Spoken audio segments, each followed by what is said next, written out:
welcome and request Mr.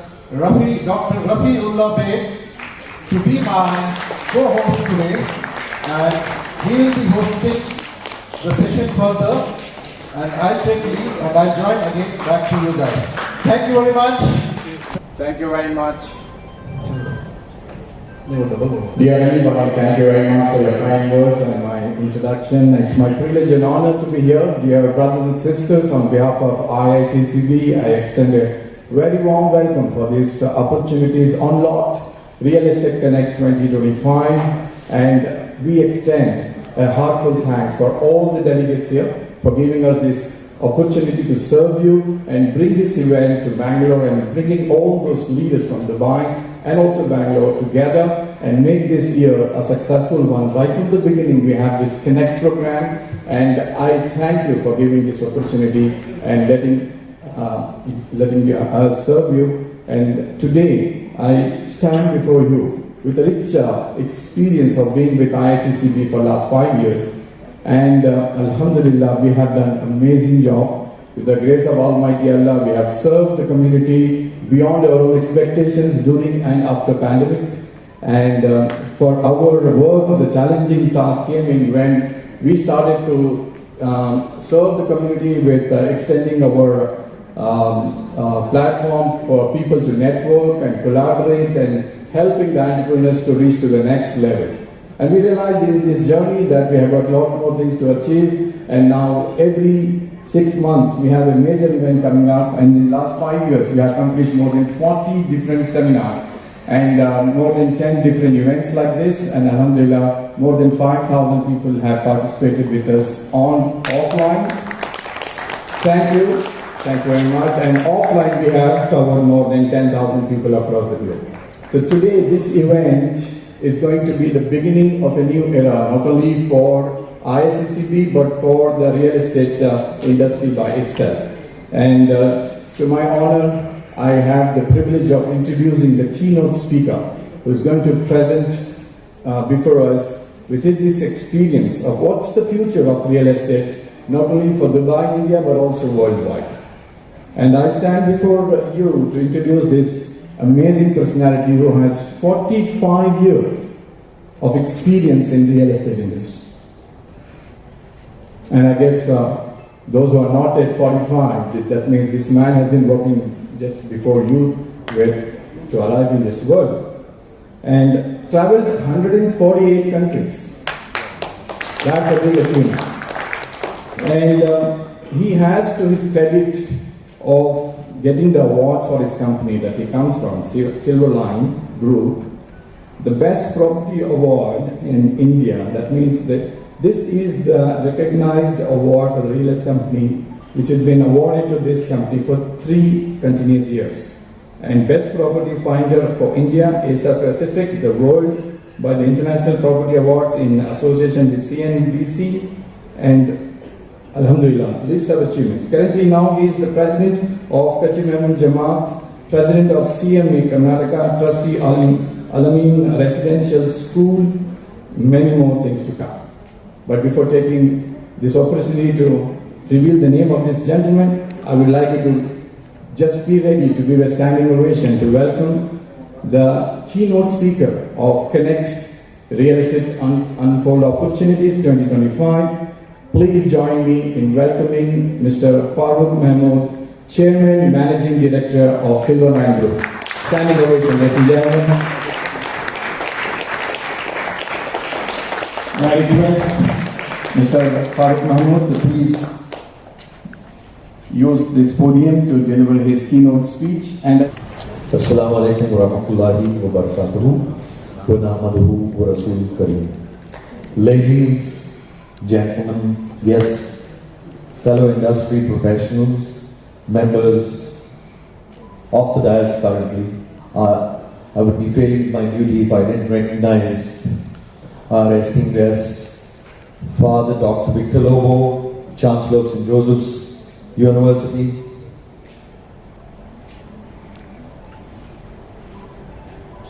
Sri Augusta, Dr. Salam from the Marcus City, my colleague, Mr. Humayun Seth from Kachhi Niman Jamaat, Mr. Arif Wakil, Mr. Afsar Khader, Mr. Noorul Amin, and many more dignitaries who are here this wonderful morning. As you see, the subject is Opportunities Unlocked, Real Estate Connect 2025. This says everything. I bring greetings to you and pray to Allah subhanahu wa ta'ala that He bestows peace, prosperity and happiness in the year ahead. I am honored to be speaking at this IICCB event with you all today about the exciting landscape of the real estate business, specifically in Bangalore.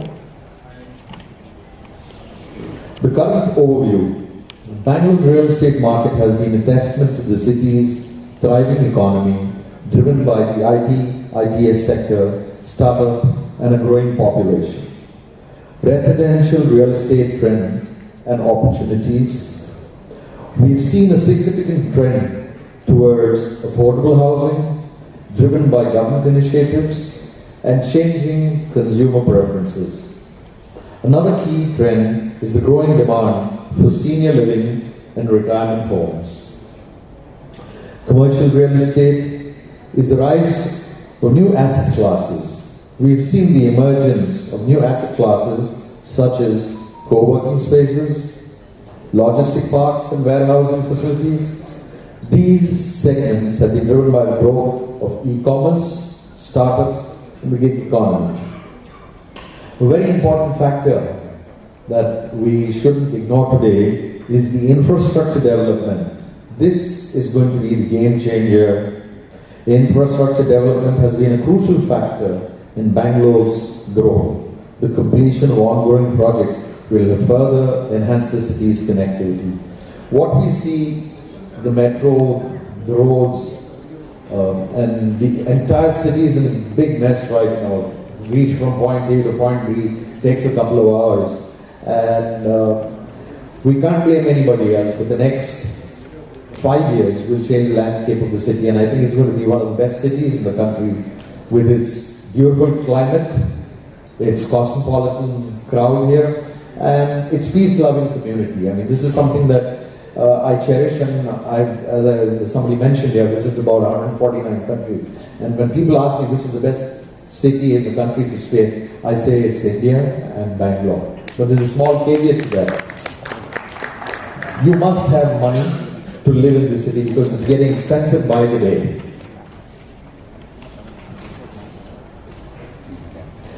The road ahead of the market forecast for 2025. As here are the key trends and predictions. Sustainable and green development. I think Dr. Salam will be speaking to you more on sustainability. I have visited their facility in Kerala, and I think it's a fabulous job. They've done a great job in the 100-acre facility that they have done there, and it's very sustainable. They've talked about green and usable, and I've seen what they've done in their city, and I think we need more such facilities across India.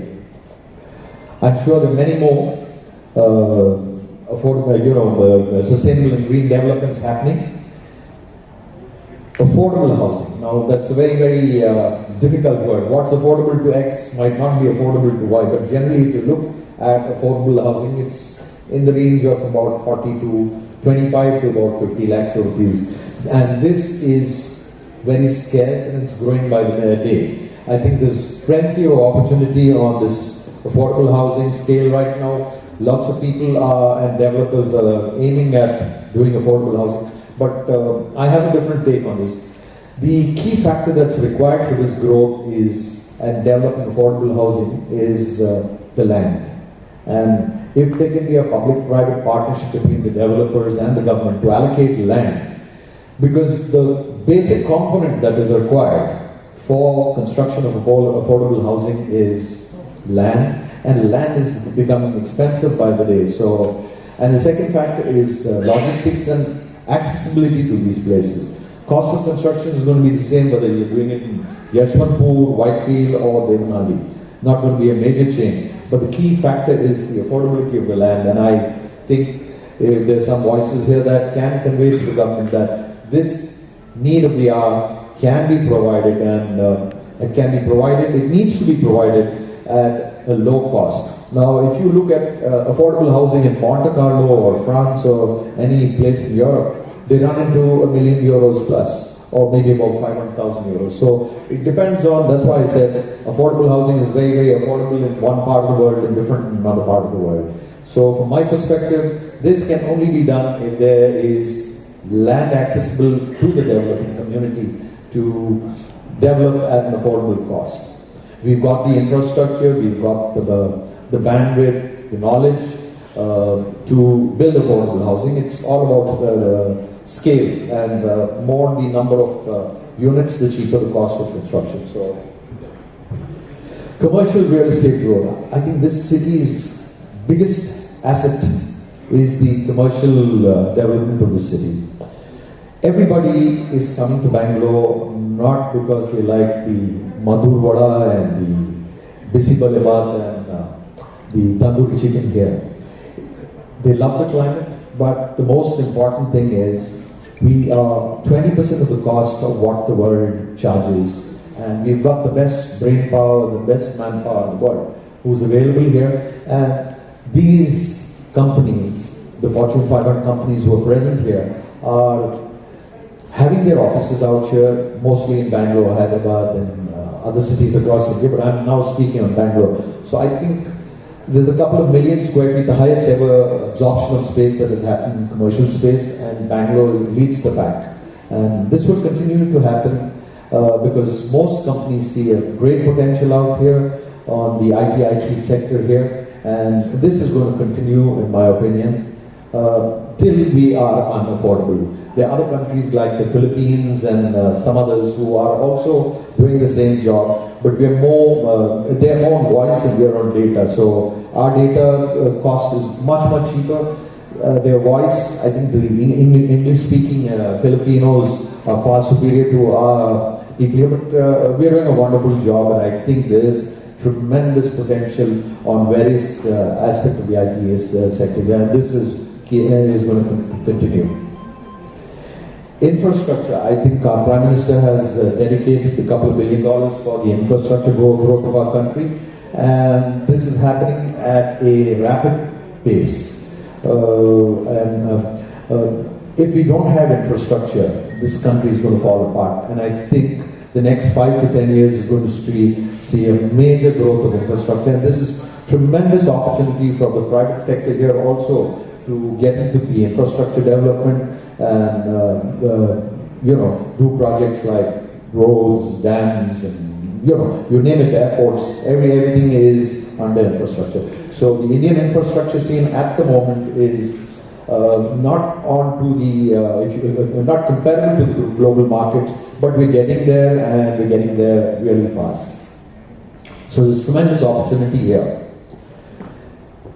Then there's technology integration, and this is what this country is famous for, and our city is the technology hub of the world right now, I would say, and I think we're proud, and I'm lucky to have been born in this city and grown up here. Not just me, but my family has been here for the past 200 years, so we are pure Kannadigas, born and bred in this city, and we've seen the city grow. So I think, again, the future, as long as there's technology happening, this city is going to grow at an affordable cost. In terms of market forecast, we can expect to see residential sales grow to 10-12% in the year 2025. Could be a little more also, but I'm giving you a conservative view of this. Commercial real estate between 15 to 18%. Infrastructure has over 5,000 crores allocated. I think it's a couple $1 billion that has been allocated in 2025. In conclusion, I would like to say, Bangalore's real estate market is poised for significant growth and transformation. As industry professionals, it's essential we stay ahead of the curve, embracing sustainability, innovation, and collaboration. I'll just give you a broad overview what's happening in the global real estate market and the other Indian cities. So I would say Europe is on a decline. America is, certain parts of the US will always do well. UK, there's only one city that's doing extremely well, and that's London. It's the 6th largest economy, and I think the rest of it is one big village. So I personally feel if you take Canada, there's growth potential, there's shortage of homes, but the real growth pattern is India. Now, coming to Middle East, they're bending backwards to woo people, especially Dubai. Dubai seems to be the new flavor of the season. I've been an advisor to the government of Dubai on real estate regulation and certain other factors. We had our World Congress there, and this country is one country who believes in happiness. They call themselves the happy city, and they're making sure that they're bending backwards to woo the world. And they're doing a tremendous job. Billions of dollars from across the world are pouring into Dubai. And the largest investors in Dubai, you must know, are people of Indian origin. Not just from India, but Indians from across the globe, from Africa, from UK, from Europe. I mean, you name it, it's people of Indian origin are the #1 investors there. Then, of course, you have other communities like the Persians, and now, of course, with the Ukraine-Russian war, the Russians and Ukrainians too are investing a lot of money there. It's an economy that's going to be very, very buoyant. So, Singapore has increased the stamp duty and is kind of not wanting investors from overseas to invest money in their countries because they're full. They don't need investors to come and shoot up the prices there. The rest of Asia is on the growth trajectory. I think Malaysia is another important market which is encouraging investment, and they've got the sunshine, I think, years that they call it. For the elderly, they've got plans to migrate there and get a visa. And of course, the EB4, the US program of immigration, is also extremely popular. But I think the next decade belongs to India, and you and I can make this a reality by making sure that we do the right things at the right place at the right time. I thank you very much for giving me this opportunity to give you my views. I thank the organizers, especially Mr. Noor Amin, who've taken the initiative of bringing this event to share their knowledge and expertise today. Jai Hind, Jai Karnataka.